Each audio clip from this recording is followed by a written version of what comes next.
है वो है क्या? किरण का नियम। किसका नियम? आप लोग क्लास 10 में इसको भी पढ़े होंगे, ठीक है। तो याद रखना किरण का जो है 3 नियम होता है। किरण का कितना नियम? कौन कौन नियम है उस चीज को जरा समझते हैं। तैयार हो? बोलो ना। चलो इधर देखो। सबसे पहले बताओ ये क्या है? अवतल दर्पण। ये इसका मुख्य अक्ष। बोलो बाबू, ये इसका क्या? ध्रुव। ये और ये पता है कि नहीं? याद रखना चाहिए। ये है ध्रुव, ये है फोकस और ये वक्रता है। समझ में आया? उसी तरह बाबू ये क्या है? ध्रुव, ये समझ में आ रहा है ना? ठीक बाबू, ये है ध्रुव, ये है फोकस और ये वक्रता है। क्लियर है? अच्छा बताओ ये जो है ये क्या है? बोलना रे। और ये दर्पण है।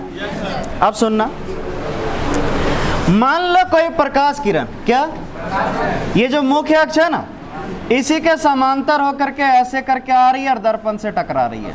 क्लियर है? दिख रहा है कि नहीं? बोलो कैसे आई? मुख्य अक्ष के समांतर होकर आ रही है कि नहीं? तो याद रखना बाबू, दर्पण से टकरा के जो परावर्तित होगा, परावर्तित होकर कहां से गुजरेगा? फोकस से गुजरेगा। कहां से बाबू? ये नियम है, याद रखिए। पहला नियम अवतल है बाबू। पेंट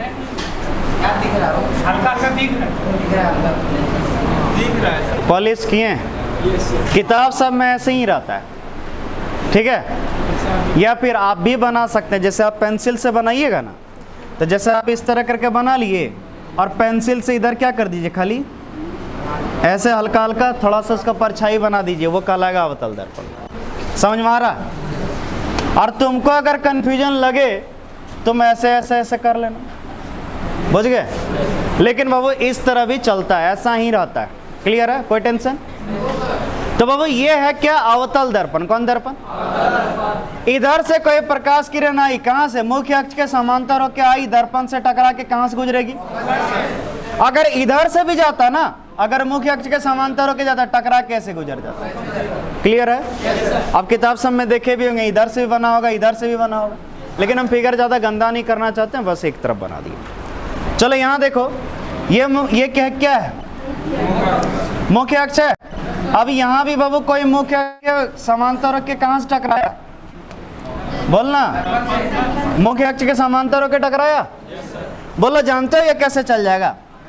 ये परावर्तित हो जाएगा ऐसे। याद रखिए, ये परावर्तित होगा ऐसे, लेकिन लगेगा कि अगर ये इसको मिलाओगे पीछे करके कहां से जाएगा? ऐसा लगेगा कि ये फोकस से ही आ रहा है। कहां से आ रहा? मतलब फोकस से गुजर नहीं रहा, लेकिन गुजरता हुआ प्रतीत तो हो रहा है। लेकिन याद रखना बाबू, जब भी कोई प्रकाश किरण मुख्य अक्ष के समांतर होकर अवतल दर्पण से टकराएगा तो फोकस से गुजरेगा, और उत्तल से टकराएगा तो फोकस से गुजरता हुआ प्रतीत होगा। क्लियर है? लेकिन होगा जरूर।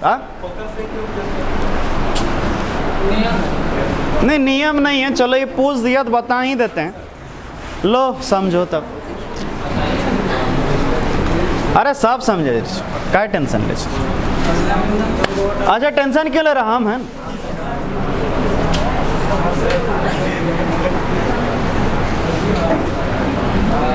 बोलो ये कोई ये क्या है? खोखला गोला है।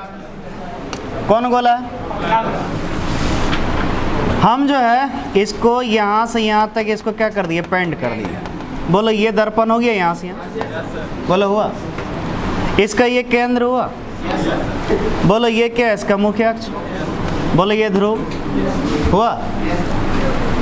अच्छा जरा समझना, कोई प्रकाश किरण ऐसे करके आ रहा है, यहाँ आया, बताओ यहाँ पर इस सतह पर अविलंब खींचा। अविलंब कहाँ से खींचेंगे? बीच से, यहाँ से, सी से। ये अविलंब। बोलो क्यों? बोलो क्यों? समझो बाबू, अगर कोई ये गोला है ना, ये इसका क्या है बाबू? केंद्र। बोलो ये त्रिज्या है, कितना कौन बनाएगा? इधर से भी कितना बनाएगा? इधर से भी, इधर से भी।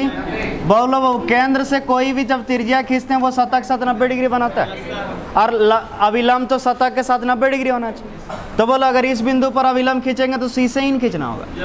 क्लियर है? तो ये है अविलंब। ये क्या है? बाबू कितना कोण बना के गया, मान लो थीटा। तो याद करो परावर्तन का नियम में पढ़े हो, आपतन कोण और परावर्तन कोण क्या होता है। तो बोलो थीटा कोण बनाकर अगर गया तो थीटे कोण बना फिर जाएगा, जाएगा कि नहीं जाएगा। तो सोचो जितना कोण बना के गया तो उतने कोण इधर बनाएगा, बनाएगा कि नहीं। तो बोलो यानी एक प्रकार से ये यहाँ हुआ तो जितना दूर इधर है उतना दूर इधर भी होगा।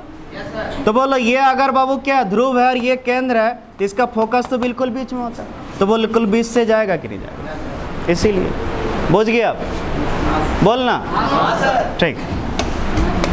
लेकिन ज़्यादा ये सब चीज़ समझने की कोशिश करेगा ना बाबू, तो फिर नियम क्यों कहते हैं इसको। नियम मतलब नियम है, जान जाओ रट जाओ, जो बोला समझ लो खाली, बुझा। ज़्यादा उसको पूछो नहीं कि कहाँ हुआ क्यों हुआ। उतना तो बुक में भी रहता है, टीचर के पास ऐसे ही। टीचर के पास आता आसानी से समझाता है, बुक में ढेरी कुछ टेढ़ा मेढ़ा दिया। अब क्लियर है, क्लियर है, आगे बढ़ें। तो देखो पहला नियम क्या कहता है, पढ़ना तो भूलिए गए।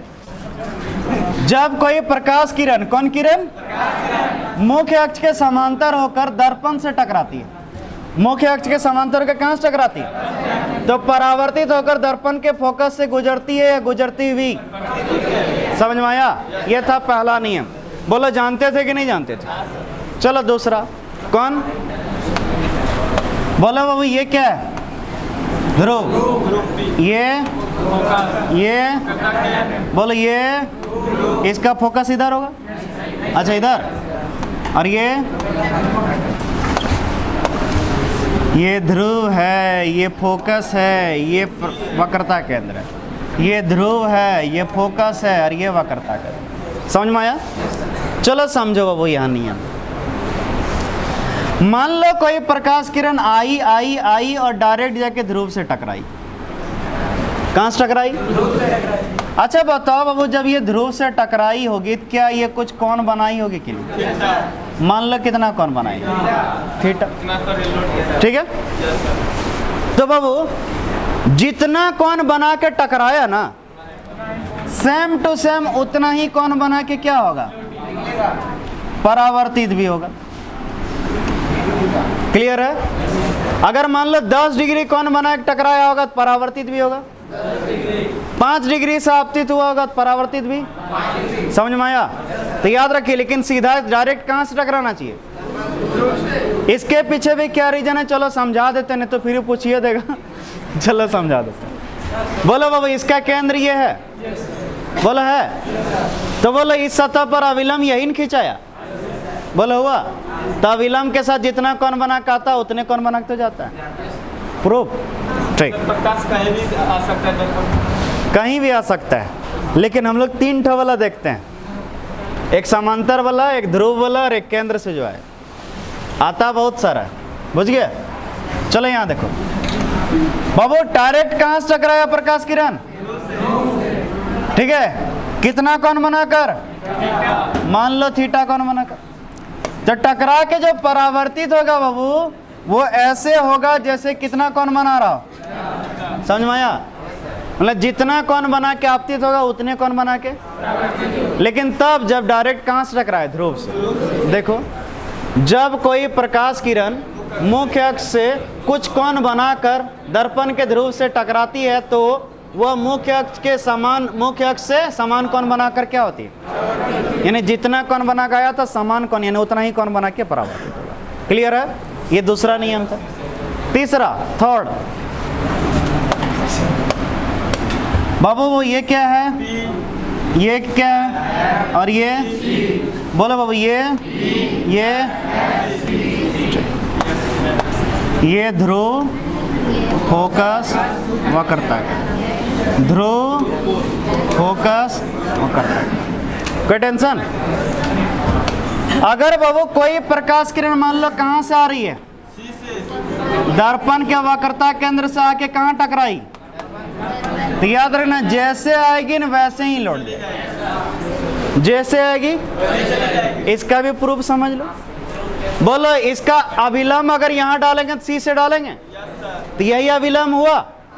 और प्रकाश किरण कितना कोण बना रहा अभिलंब के साथ, 0 डिग्री। प्रकाश किरण अभिलंब के साथ 0।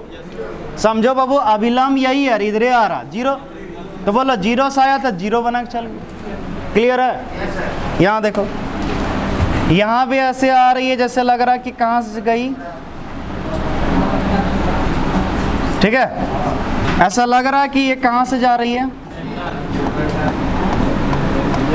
नहीं समझ में आया? ऐसा लग रहा है कि ये सी से जा रहा है, तो जैसे आएगी ना वैसे मुंह उठा के चल जाएगी, जरा सा भी इधर उधर नहीं भटकेगी।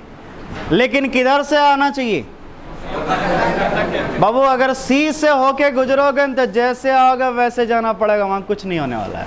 क्लियर है? देखो, जब कोई प्रकाश किरण, कौन किरण, दर्पण के वक्रता केंद्र से होकर दर्पण से टकराती है तो वह दर्पण से परावर्तित होकर समान पथ से वापस लौटती है। समान पथ मतलब जिधर से आई थी उधर से लौटेगी, कोई टेंशन जरा सा भी।